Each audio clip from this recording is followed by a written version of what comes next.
Well, hello, this is Larry Varvel here at First Methodist Broken Arrow, and this is the class that I am teaching on Wednesday night that I'm calling Israel, Palestine, Judaism, Islam. If you're watching this, it probably means that you weren't able to be in the class on Wednesday night, but expressed an interest in hearing some of the content, and so we put together this little video for folks to be able to watch who couldn't make it on Wednesday night. I'm going to try to go over the same material I went through this last Wednesday. Obviously, I'm doing it just with me and a camera and Adam, so it won't be quite as much interaction as we had on Wednesday night, but hopefully I can convey some of the same material that we looked at this last week. And when I talk about Palestine, Israel, Islam, Judaism, the place I started, I think the thing that a lot of us don't know a lot about is Islam and its place in terms of world religions. I was looking at a survey of the population of the earth. It seems to have grown a lot. The population of planet Earth as of July of last year, July of 2015, was 7.3 billion people, billion with a B, 7.3 billion people on planet Earth. Now, how does that divide up by religion? Well, the good news is that Christianity is still the largest religion in the world. There are about 2.2 billion Christians in the world. So Christianity is still the largest religion in the world. I say 2.2 billion Christians. That makes up about 31.5% of the planet considers themselves Christian. Now, when I say consider themselves, that doesn't mean that 2.2 billion people attend worship. That doesn't mean that 2.2 billion people pray or would even affirm some of the most basic biblical principles. It means when they do surveys and ask people, do you have a religion?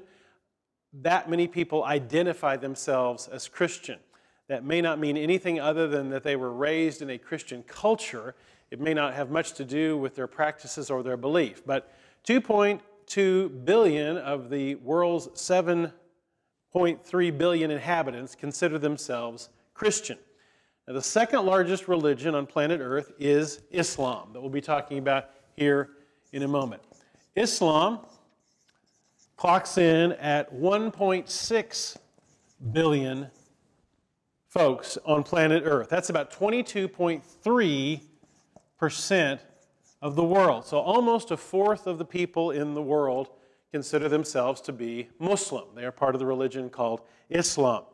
Now, number 3 might be a surprise. It was on Wednesday night when I said, after Christianity and Islam, what is the third place? What is the third ranked religion in the world? It's a little bit of the trick question because number 3 on this list is none.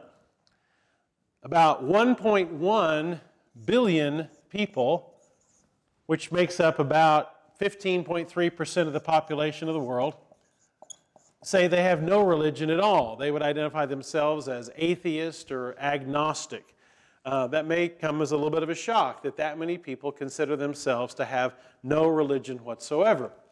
But you think about it, there are countries where none of the above is actually number 1. In Japan, for example, 75% of people in Japan would say they have no religion. So 3/4 of the Japanese people have no religion. It's the same in Denmark, a formerly Christian area. 75% of Danes would say they have no religion. 65% of Swedes, people in Sweden, would say they have no religion.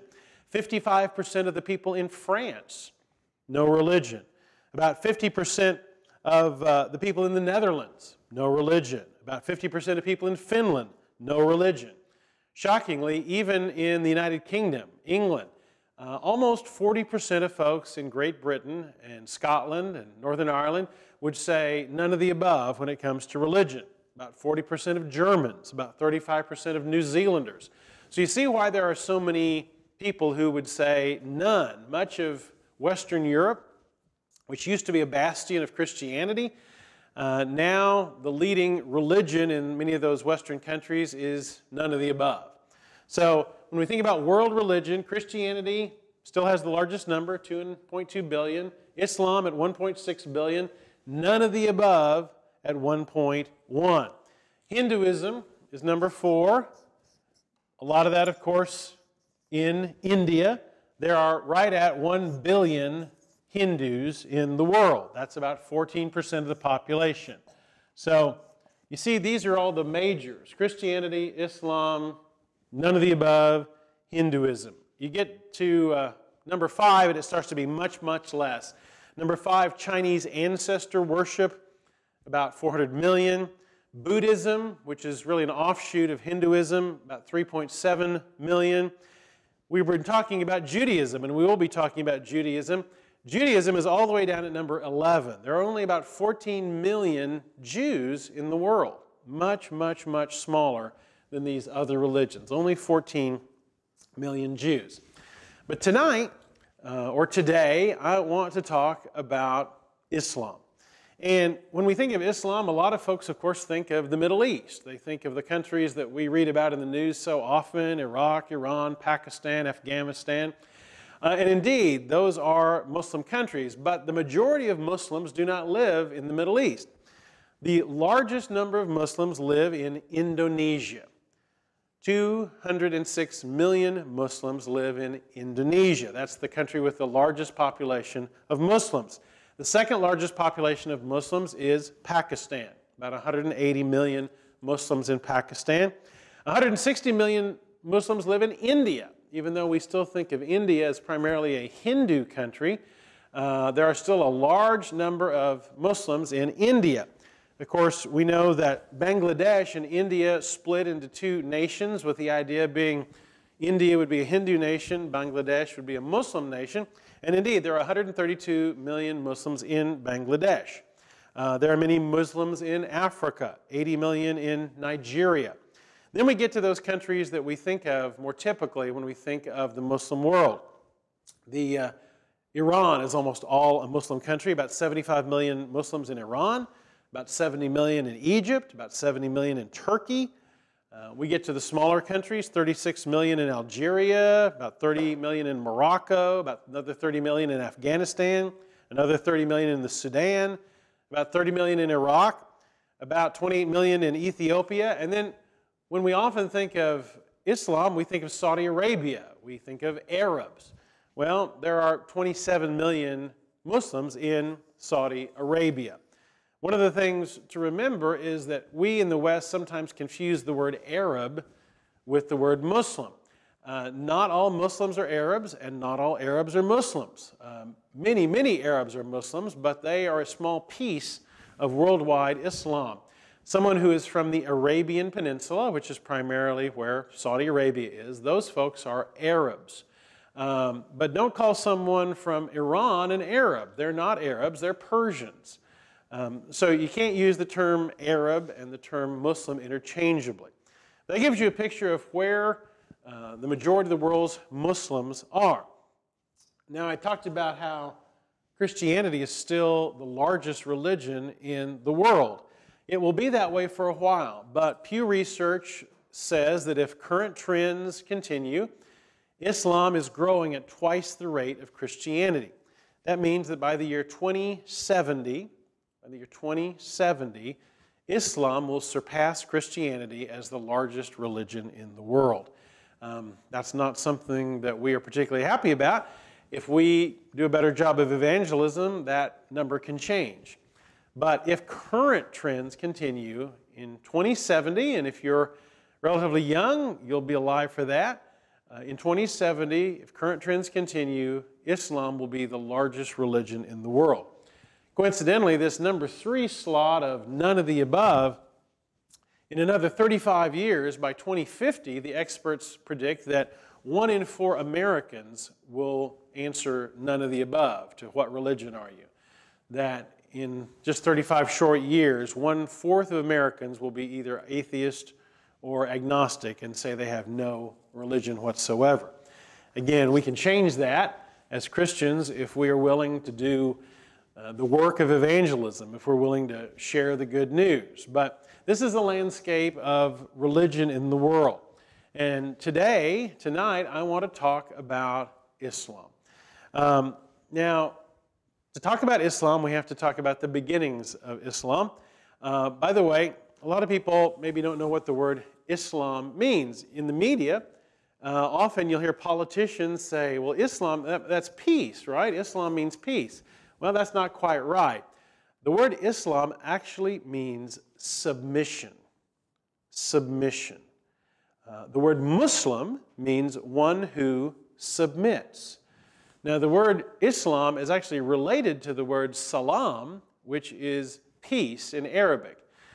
The Arabic language and the Hebrew language are interconnected languages, much like English and Spanish and French are all part of one language group. Well, Arabic and Hebrew are part of a different Semitic language group, and that's why the Jewish word, the Hebrew word for peace, shalom, and the Arabic word for peace, salam, sound very similar. So, Arabic word for peace is salam, but the word Muslim means one who submits, and so Islam means submission, submission to God.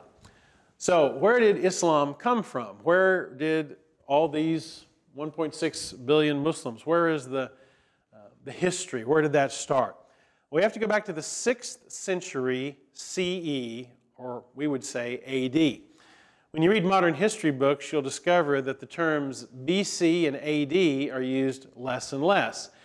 We're used to dividing history into BC, before Christ, and AD, Anno Domini, which means in the year of our Lord in Latin. But of course, we Christians only make up a little less than a third of the planet. A lot of folks don't want to use those terms, in the year of our Lord, to talk about the calendar, but they still want to use the number. So in maybe the last generation or so, they've replaced BC with BCE, before the Common Era, and replaced AD, Anno Domini, with CE, Common Era. And so history in many history books is divided into a year BCE, before the Common Era, or CE, the Common Era. So in the 6th century of the Common Era, in the 6th century AD, we would say, about 570 years after Jesus was born, Muhammad was born. Muhammad was born almost 600 years after Jesus. Well, where was he born? He was born in Arabia. And Arabia in the 6th century was a very different place than it is today. Arabia was a land of polytheism. And when I use the word polytheism, like most Greek words, it's made up of a group of words. Poly means many. Theism means, well, it comes from the Greek word theos, which means God. So polytheism means many gods. Arabia was a country where there were many, many gods worshipped. And like many, what we think of as pagan places, there was a god for almost everything. There was a god of the river, there was a god of the sea, there was a god of the rain, there was a god of the storm, there was a god of fertility, there was a god of the animals, there was gods representing the stars and the sun and the moon and all kinds of different things. It was a polytheistic culture, and each little tribe and each little people group often had their own tribal god. So Arabia is polytheistic. It's made up of small villages as well as roaming Bedouins. You've heard the term Bedouin. Bedouin was a group of people who would travel from place to place, often making their living by raiding villages or raiding other tribes or other caravans. Now, Arabia was a barren place in many ways, but there were also trade routes that went through Arabia, through the Arabian Peninsula. Arabia had a couple of very large, powerful neighbors. The Persian Empire was to the northeast of Arabia, the Persian Empire, which made up of today what we would call Iran and Iraq. On the other side, to the northwest, was the Byzantine Empire. And that would be Syria, Jordan, Egypt, Turkey, that part of the world. So these are both large empires, but there is Arabia. And Arabia is not really a powerful military place. It is, I'd say, a lot of villages, a lot of small confederations of tribes. One of the towns in Arabia was a town called Mecca. And you've probably heard of the town Mecca. Mecca was known mainly for the fact that there was a religious shrine in Mecca called the Kaaba. And the Kaaba was a square, a cube-shaped worship area that was full of idols. Apparently there were approximately 360 idols inside of the Kaaba. Idols representing all these various gods that I mentioned, including one of the idols, one of the gods inside the Kaaba in Mecca was a god called Allah, a regional god. But people would come to Mecca to worship at the shrine called the Kaaba. Now, in Arabia, because there were trade routes, there was exposure to both Judaism and Christianity. Judaism, of course, had roots that went back hundreds and hundreds of years. Christianity at this point is almost 600 years old. But because of the trading routes, there is exposure to both these monotheistic religions of Judaism and Christianity. And again, when I use the term monotheism as opposed to polytheism, polytheistic means many gods. Monotheism, mono means one. So monotheistic means one God. And Judaism and Christianity both had a religion that only believed there was just one God. Well, the people of Arabia had some exposure to that. There were Jews actually living in Arabia, especially in a town called Medina. There were Christian travelers. There were Christians in Ethiopia. Ethiopia there was not very far, really, from Arabia.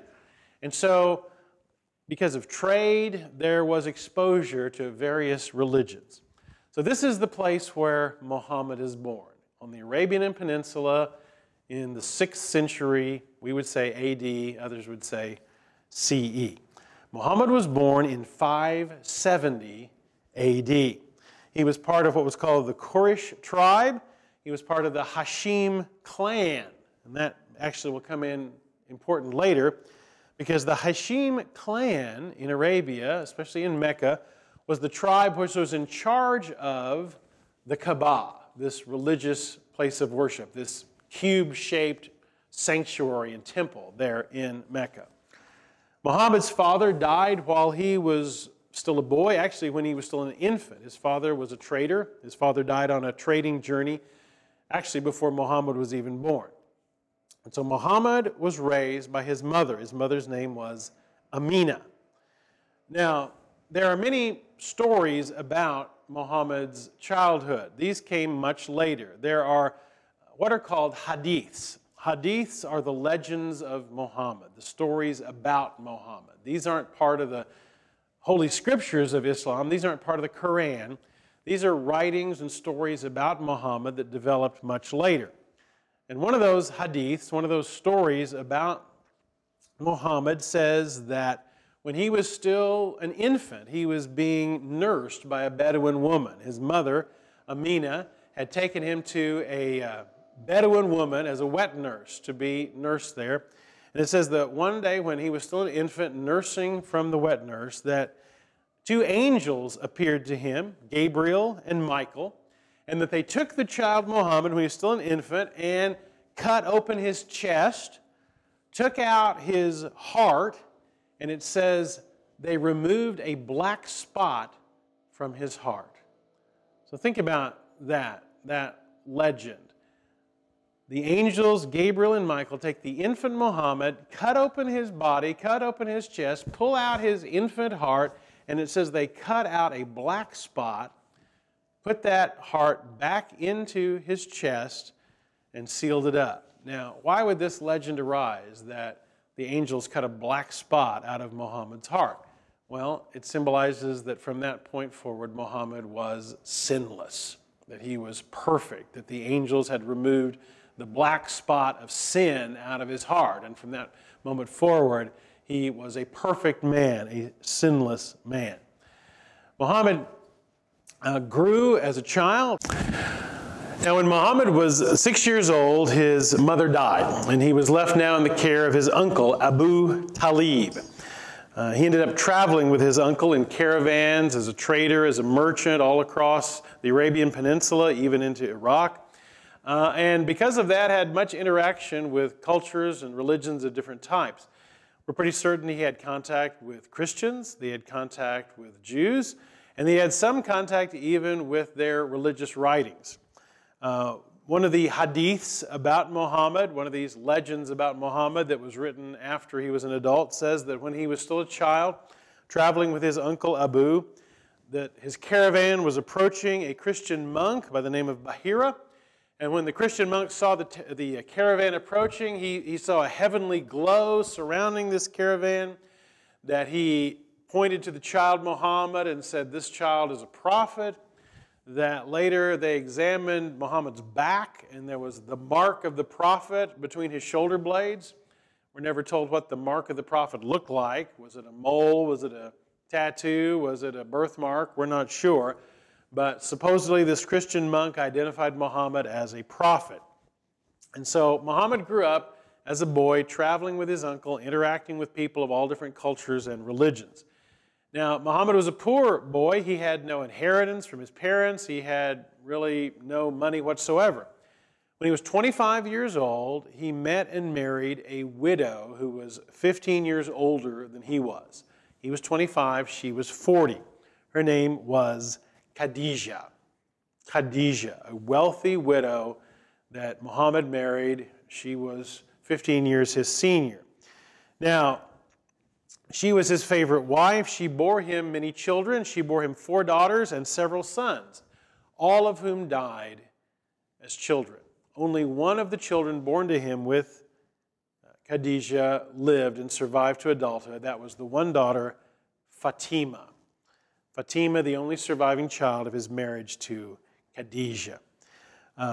Now, he was a young man. He was married. He had children. He was living in Mecca, in Arabia, and he saw the polytheism around him. He saw the people worshiping all these different gods, and he hated polytheism. He hated the worship of this multitude of gods. He hated the place there, the Kaaba, where there were idols by the hundreds. And because of his hatred of polytheism, he would often withdraw from society. He would go off to pray and meditate by himself into the caves. And here is the crucial story of Islam. In 610 AD, he was in a cave. Now, he's about 40 years old. He's in a cave called Mount Hira. And according to Muhammad, what happened in that cave was that the angel Gabriel appeared to him. The angel Gabriel appeared to Muhammad in that cave, grabbed him by the throat, and said to him, "You are the messenger of God," and told him, "Recite, recite." He's grabbing Muhammad by the throat, commanding that he recite. Muhammad thought maybe he was going to die. He thought he was going crazy. But what, according to Muhammad, happened was that the angel Gabriel began to recite to him, began to recite the words that would become the Quran. The angel Gabriel recited these words to Muhammad and told him to memorize them, which Muhammad did. He couldn't write them down because Muhammad couldn't read, nor could he write. But according to him, the angel repeated these verses, these words of God, and said, "You are God's messenger. You are to proclaim God's message." And gave him this teaching. Muhammad went home to his wife, Khadijah. He didn't know what to think of this. He told her he thought he might be going mad. He told her he thought he might be crazy. He thought perhaps he was being possessed by a jinn. A jinn is where we get the word genie. It was an evil spirit in Arabian culture. He wasn't sure if what he had seen was real, if it was a real angel, or if it was some manifestation of his own madness. He didn't know what to think about it. He goes to his wife, and his wife says, "It's real. You are the messenger of God. You are a prophet of God. The angel really did appear to you. You need to recite those verses and get someone to write them down." His wife convinced him that this experience was real, that it wasn't a dream or an illusion or a fit of madness. His wife convinced him that he was indeed the prophet and messenger of God. She took him supposedly to a Christian cousin of hers. And the Christian cousin confirmed that, hearing his story, that he was indeed a prophet. In fact, this Christian said, "God has sent prophets to other cultures. He's now sent you to the Arab culture. You are a prophet of God." Now, that is the first appearance of this prophecy of this messenger. This continues for the rest of his life. For the next 22 years, Muhammad has these episodes where he says that the angel spoke to him, gave him the words of the Quran. He then memorized them, went to one of his companions who could read and write. He would then recite the words back to the secretary. The secretary would write them down. And that is why the word Quran means recitation. The word Quran means recitation. It is the recitation given from God to Gabriel, from Gabriel to Muhammad, from Muhammad to the person writing it down. This is why Muslims believe that the words of the Quran are the direct dictation of God, that there's no intermediary, that the Quran is literally the dictation of God, and that Muhammad was the receiver of this. He is the one who memorized it. He's the one who then passed it along. So that's where the Quran comes from, over a course of 22 years. Now, when he first has this encounter, supposedly, with the angel Gabriel in the cave, he only tells his wife and some of his very closest companions, including his cousin Ali, the son of the uncle that he traveled with. But Muhammad believes that Allah, God, is telling him to start preaching a message to the people of Arabia, starting there in Mecca. The first person to convert to his new faith, to his new religion, is his friend Abu Bakr. And Muhammad's preaching there in Mecca is a preaching of God's judgment, God's anger at polytheism, the preaching that there is only one God, and the preaching that there is judgment awaiting those who are evil, that there is a final judgment in hell awaiting those who are disobedient, that there is paradise awaiting those who are obedient. Muhammad has very little luck in Mecca with this message because most of the people in Mecca are polytheists who don't believe in the afterlife. And so his threats of hell have very little impact on them. He has very few followers. Now, in the year 619, something tragic has happened. His wife, Kajira, and his uncle both have died. And so he's beginning this new faith and this new religion. He has the one daughter, Fatima, but now he's lost his uncle, he's lost his wife. And other than that first encounter in the cave, perhaps the second most significant event in Muslim history is what happens on what's called the night journey. This happens in 620, the night journey. And here's what Muhammad says happens on that night. He's sleeping in his bed in Mecca. As he's sleeping in his bed, Gabriel shows up at his home. Gabriel shows up with a winged donkey, a white winged donkey. And this donkey's name is a name that would be familiar to some of us. The donkey's name is Barak. And so the angel Gabriel shows up with the donkey Barak, the winged donkey. He tells Muhammad to get on top of the winged donkey, and they fly off towards Jerusalem. Barak takes Muhammad to Jerusalem. They land on the Temple Mount in Jerusalem. Now, this is a place where I was during our visit in Israel. The Temple Mount, if you'll remember, is the place where the Temple of Israel once stood, the Solomon's Temple. Just to remind us of what actually has stood on that spot. This is the temple Solomon built 1,000 years before Christ. It's the temple that the Babylonians destroyed in 586 BC. It's the temple that was rebuilt under Ezra and Nehemiah that we read about in the Old Testament. That's the second temple. It's the temple that was greatly renovated and expanded during the time of Herod the Great. Herod the Great, the same Herod who tried to kill all the babies of Bethlehem to catch the newborn king that we read about in Matthew. We know that second temple, the temple that was constructed under Ezra and Nehemiah, that second temple was destroyed by the Romans in 70 AD, or as historians today would say, 70 CE. So the second temple is destroyed in 70 AD, leaving the Temple Mount without a religious building on it. When in Muhammad's story, he rides the winged donkey and lands on the Temple Mount. There's no religious place there. But it is later believed to be, by both Jew and Muslim, the place where Abraham sacrificed or nearly sacrificed his son. Jews believe the spot where the temple sat was the spot where Abraham almost sacrificed Isaac. We read later in the Quran says this is the spot where Abraham nearly sacrificed Ishmael. Because in the Quran, it is Ishmael who's nearly sacrificed, not Isaac. But anyway, this is the Temple Mount. This is where Muhammad lands with the winged donkey, Buraq. If you go today to the Temple Mount and you go into the mosque that now occupies that spot, they will show you a mark on the floor, which is the hoof print where the donkey landed on the Temple Mount on the night of Muhammad's visit to Jerusalem. So it says that Muhammad tethered Buraq the donkey on the Temple Mount, and Gabriel then takes Muhammad up into heaven. And on his way up, he goes to the 7 levels of heaven. And as he passes through the 7 levels of heaven, he meets Moses, he meets Adam, he meets Jesus. They get to the highest level of heaven, and Gabriel says, this is as far as I can go, but you can go all the way to the throne of God. So Gabriel has to stop. Muhammad goes all the way to the throne of God, where God then tells Muhammad that he is the last and greatest of the prophets, and that he is to be God's messenger, his final messenger.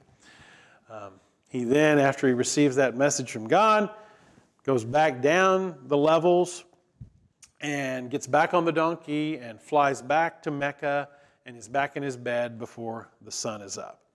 So this is the story of the night journey of Muhammad. And this is the reason why Jerusalem is a sacred spot for Muslims. You say, well, Muhammad never even went to Jerusalem. He was in Arabia. Well, no, according to this vision, he was in Jerusalem. And that's what makes Jerusalem Muslims' 3rd highest holy spot, and it's why there is such a fuss over the Temple Mount. It's why Jews and Muslims argue so much about what should be on the Temple Mount. It's why there is a mosque, actually 2 mosques, on the Temple Mount where the Temple of Israel once stood. If you go to Jerusalem today, you won't find the Jewish temple. You will find a mosque. You'll find 2 mosques. And non-Muslims are not allowed to enter into these mosques anymore that are on the Temple Mount. If you try to go in, they'll ask you if you're a Muslim. And if you try to lie and say, yeah, I'm a Muslim, let me in the mosque, they'll demand that you repeat certain verses in Arabic from the Quran. And if you're unable to repeat those verses in Arabic, you won't be allowed to go into the mosque. So that mosque is built on the spot of the night journey. So this is all happening, and Muhammad is receiving these periodic messages, these recitations that he then dictates to others, and they write them down. The writings of the Quran are growing and growing. During this time, he's still trying to start this religion in Mecca with very little success. But he's gaining reputation as a wise man and apparently as a righteous man. A delegation from a neighboring town called Medina comes to him and says, we are having a dispute in our town. Would you come and arbitrate this dispute? And so Muhammad does. He goes from Mecca to Medina. He takes about 70 of his followers, which is about the size of his group at this point, with him from Mecca to Medina. This is called the flight. On his way, he has gained enemies in Mecca who want to assassinate him, but according to the hadiths and the legend, on his way from Mecca to Medina, he hides in a cave, and a spider builds a web across the door of the cave that protects him and keeps anyone from thinking anyone's in that cave. He reaches Medina. He not only settles the dispute, he ends up becoming the ruler and leader of Medina. He is declared or becomes the head of Medina and converts most of the population of Medina to his new religion. He has much better success in Medina than he had in Mecca. What is interesting about the Quran is if you read the Quran, and the Quran is a difficult read for us non-Muslims. One, to translate the Quran into any language other than Arabic is forbidden. So any translation on the face of it is despised by Muslims. You're not supposed to translate it. You can do commentaries on it that are pretty close to a translation. But it's difficult to read, and it is arranged not chronologically. It's arranged by the larger chapters to the smaller chapters, And if you read and have some sense of the history of it, you'll see that the early parts of the Quran, the parts of the Quran that were received when Muhammad was still in Mecca, are very poetic. They're very conciliatory. They're very much about accepting people of all different types. Once Muhammad is a ruler, once he is actually over a city, the chapters become much more firm. They become much more, here's how to rule, here's how to control, here's how to deal with those who don't believe. They take on a much harsher tone once he has power. Muhammad, remember, his beloved first wife, the rich widow, has died. He marries his friend Abu Bakr's daughter, Aisha. He marries many other women as well. If you read the Quran, it says that a Muslim man may have 4 wives. And that's still true in many Muslim countries today. The Quran states you can only have 4 wives. Muhammad gets special permission from God to have more than 4 wives because he is, after all, the final messenger and prophet of God. So he marries many, many wives. And the revelations also start to change, which for those of us outside of Islam are kind of odd, because Muslims believe that this is the dictation of God, that there's no human intermediary, there's no human opinion, there's no human personality in it. It's simply the dictation of God. So when there's a change from one verse to the next, it's a little hard to explain why God is changing his mind. But one of the revelations in the Quran that changes is the early chapters say that every day Muslims are to pray facing Jerusalem. The later chapters say, no, we've changed that. You're now to pray facing Mecca. There's lots of changes like that. While Muhammad is ruling Medina, he leads many successful raiding parties to raid caravans, to gather treasure from that. He consolidates his power in Medina. In 625, he expels all the Jews from Medina. There was a small Jewish population there. And in 630, Muhammad takes an army of 10,000 men from Medina and marches on Mecca. Muhammad and his 10,000 men reach the outskirts, the gates of Mecca, and Mecca surrenders without a single fight, without there being a single death. Mecca surrenders to Muhammad, and Muhammad executes a few of his enemies and then assumes leadership and control of the city of Mecca. Almost all of the citizens of Mecca convert to Islam at this point.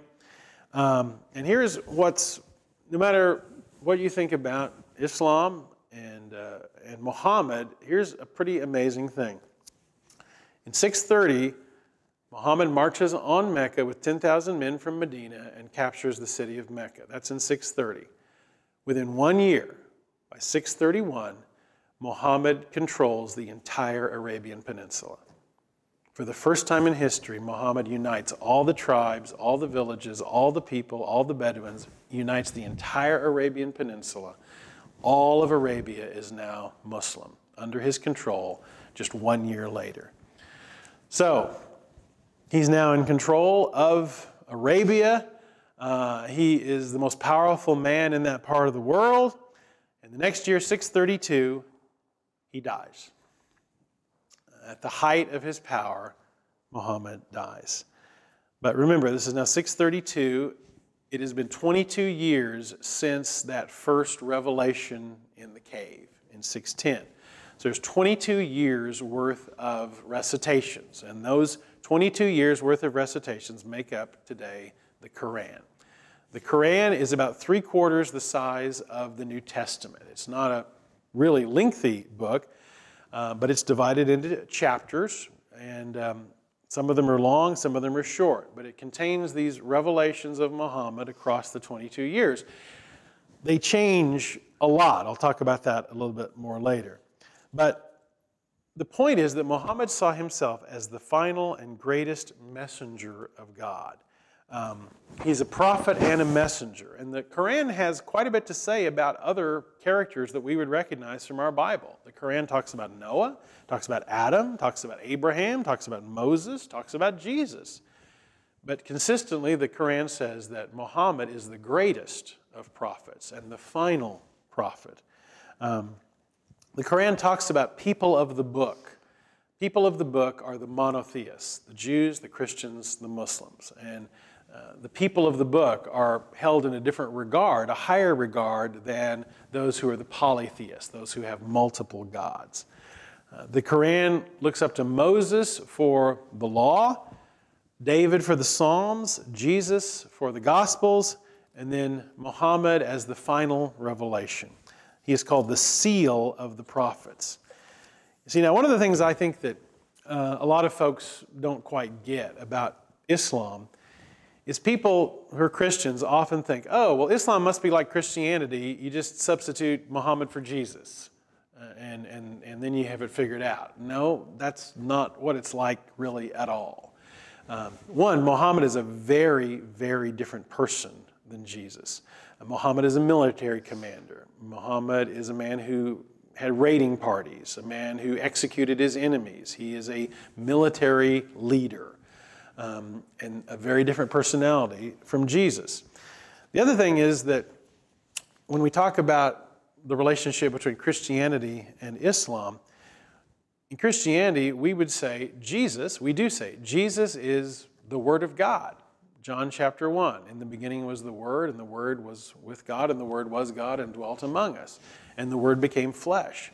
We would say Jesus is the Word of God, and the Scriptures are the witness to the Word of God. The Scriptures are always secondary to the person of Jesus. We don't worship the Bible, we worship Jesus.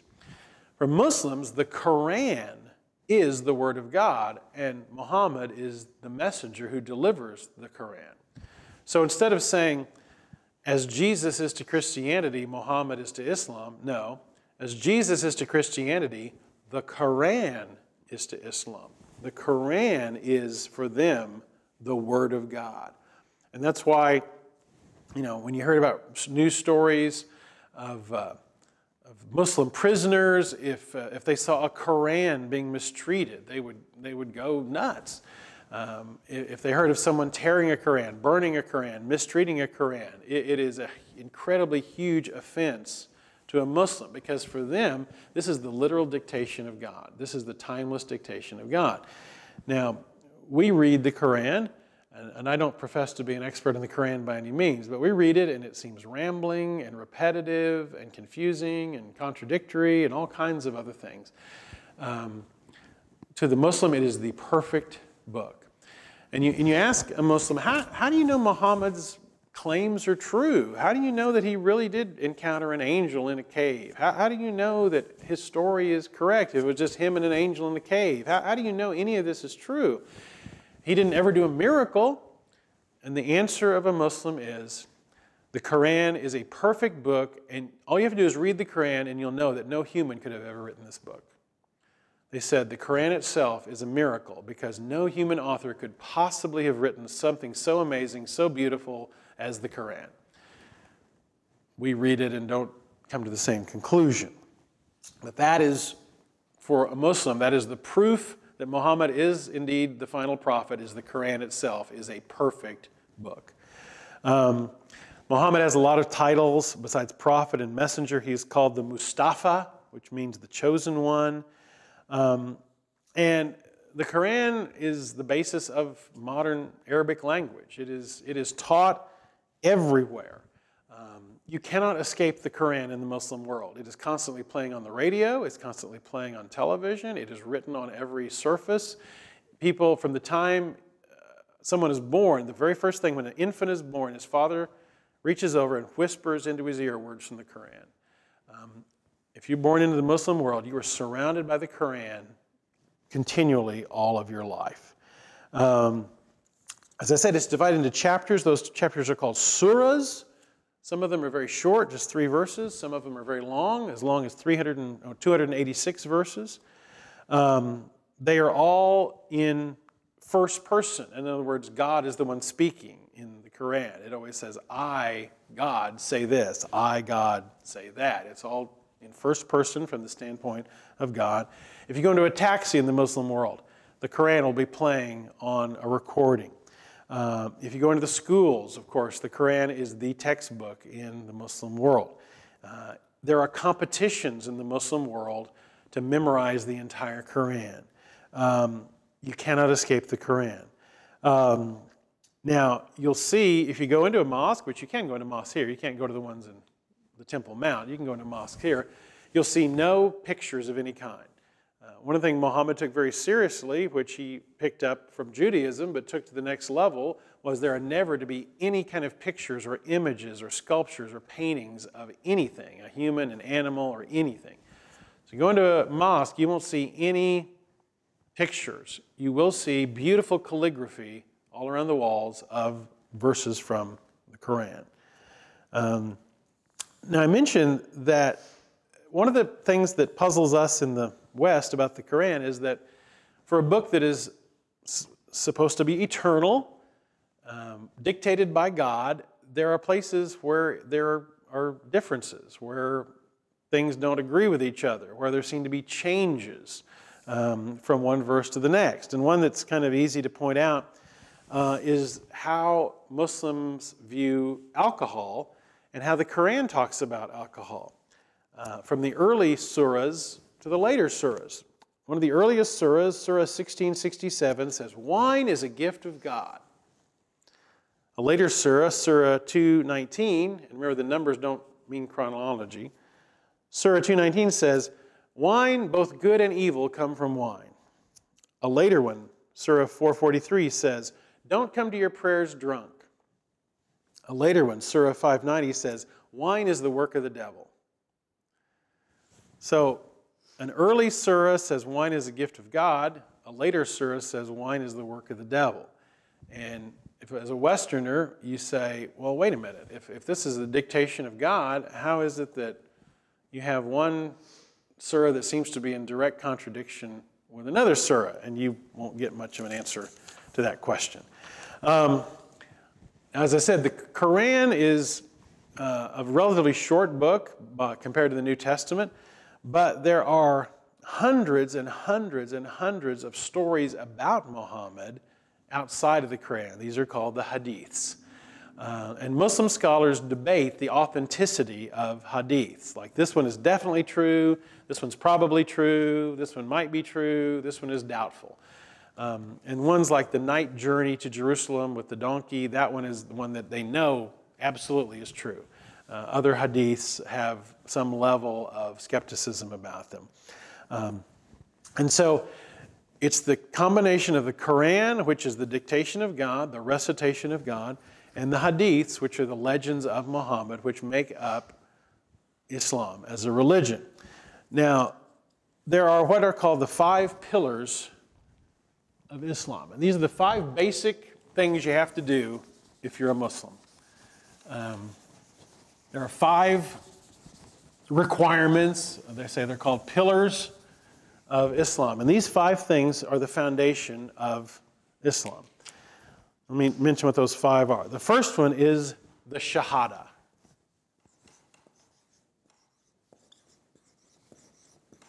The Shahada. The Shahada, the word Shahada means testify. This is to say, I testify that there is no God but Allah, and I testify that Muhammad is the messenger of God. That is the Shahada. If you repeat those words and you believe them in your heart, you are a Muslim.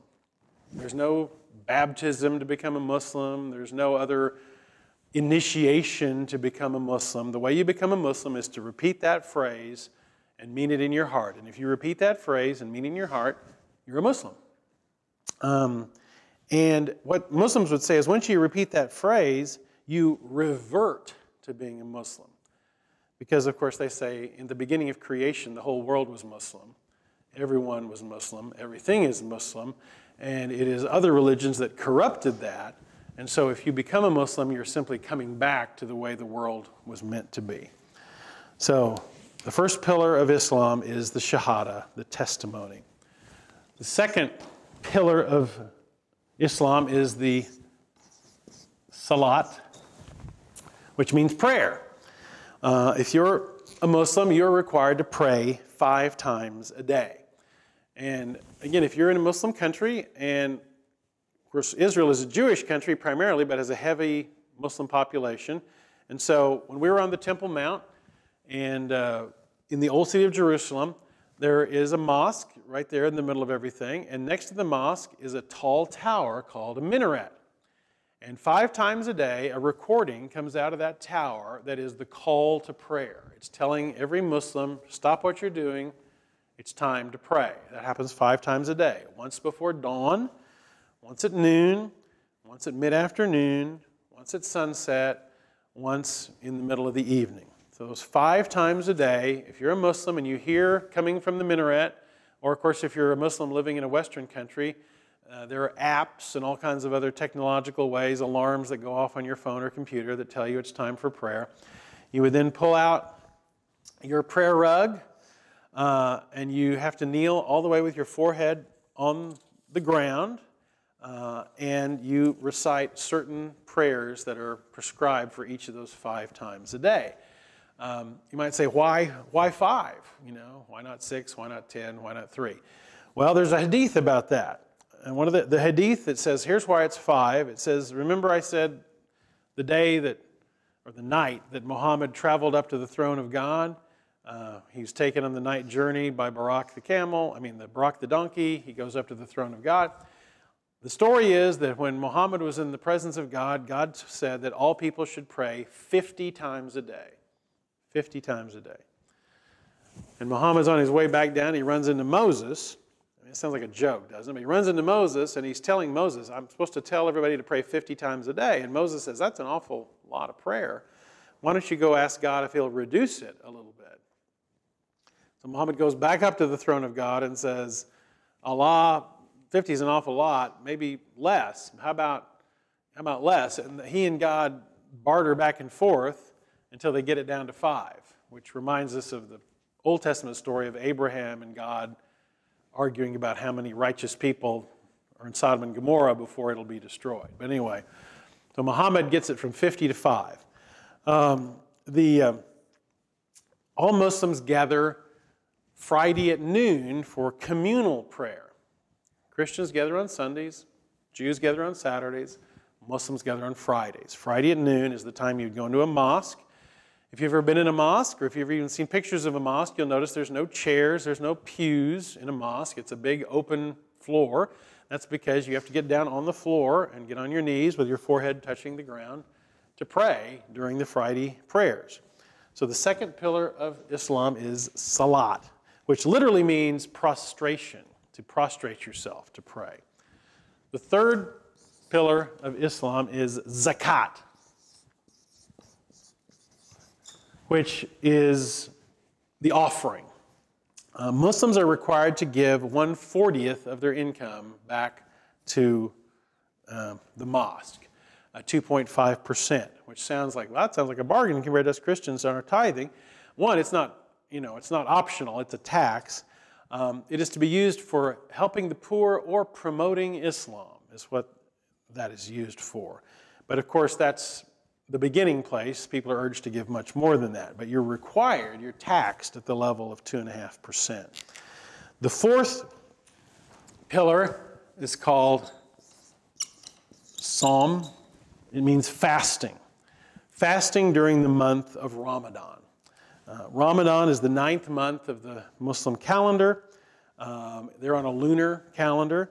It was during Ramadan that Muhammad had that first encounter in the cave with Gabriel, so that makes Ramadan a holy month.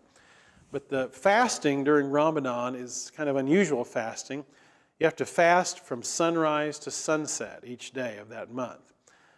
You can eat a little something before the sun comes up, then all during the day, no food, no drink, no sex, no smoking, from sunrise to sunset. And once the sun goes down, then Muslim families gather for a big meal, almost like a party every night. But you can't eat, drink, have sex, or smoke during the daylight hours during Ramadan. So those are the first 4 pillars. The 5th pillar of Islam is the Hajj. And Hajj means pilgrimage. And many of you have heard about this. This is the pilgrimage to Mecca. The Quran says that if you are able, if you're physically able and financially able, every Muslim must go to Mecca at least once in their life and worship there at the Grand Mosque in Mecca. And every year, about 2 million people do. About 2 million Muslims go to Mecca to worship there every year. The center of the mosque at Mecca is the Kaaba, that square box, that cube worship area that I mentioned before, that was there well before Muhammad's birth, that used to be filled with idols. It was when Muhammad marched into Mecca and took over the town, he cleansed it of all the idols. And the Quran says that the Kaaba was the first worship space on earth, that it was built first by angels, then it was rebuilt by Adam, then it was destroyed in the flood, then it was rebuilt by Abraham. So the mosque at Mecca is considered by Muslims the most ancient house of worship on the planet, built by Abraham in Mecca. And that's why, if you've ever seen a video of the Hajj, you see millions of people circling that square, that cube, that black cube. It's meant to simulate the angels circling the throne of God. Pilgrims, when they go on the Hajj, they have to cleanse themselves. They have to wear a special white robe so that no one can tell who's rich, who's poor, what class you're a part of. At one point, everybody throws rocks at these pillars that symbolize Satan, but it is a requirement for every Muslim who is physically able and financially able to come to Mecca once in their life. And of course, this is the dream of most Muslims to make the Hajj at least once. Now, to wind up, what I'm going to be talking about in the next session is what happened after Muhammad died. Because Muhammad died really in the prime of his life, when he had just consolidated all power in the Arabian Peninsula. What Muhammad did not do was clearly delineate who would be his successor.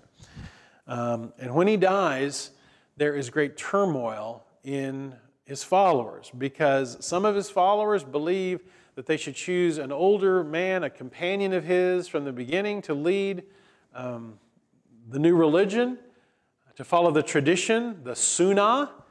Others believe that his son-in-law and cousin, Ali, who had married Fatima, his daughter, should be the leader, this young man Ali. And they are the followers of Ali, the Shia. So you have the Sunnah and the Shia right off the bat, two groups debating who should succeed Muhammad as the leader of this faith. And that fight between Sunnah and Shia, the Sunnis and the Shiites, will define the next part of the history of Islam. And it will define the hatred and the bloodshed that is to follow, that is still a big part of the Muslim world today, Sunni and Shia. We'll talk about that next time. Thanks for taking time to watch this. Hopefully you'll either be able to make it in person to the class on Wednesday nights, or I will do my best to continue to do this for those who can't make it. We'll see you guys later. God bless.